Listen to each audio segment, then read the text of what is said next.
अस्सलाम वालेकुम। इस वक्त हैं हम दरिया रावी पे। क्यों जी? तो यहाँ पे रुके हैं, मतलब आ रहे थे आगे से।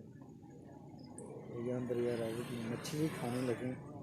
अब ये दरिया रावी की या फारम की ये तो खुदा जानता, लेकिन हम देने लगे। दिखाते हैं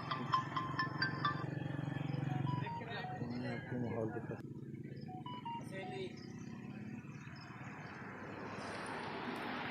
ये पुराना ढाबा वाला सिस्टम।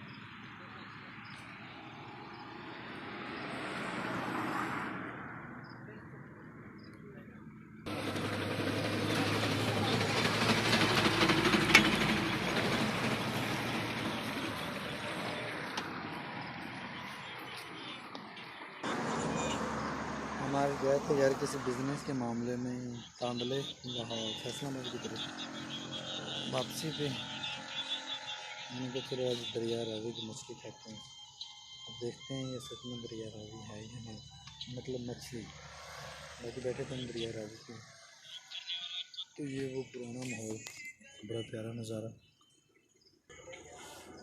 बाकी ठीक है, इंशाल्लाह मिलते हैं नए ब्लॉग के साथ। और इंशाल्लाह अपना बिज़नेस आइडिया पे साबुन बनाने का, सरफ बनाने के, ये कोई यूनिक ऐसी मशीनरी तैयार करूँ जिसमें पैसा भी ना लगे, घर में ही काम हो जाए। और इंशाल्लाह मैं बहुत जल्दी तलाश करूँगा।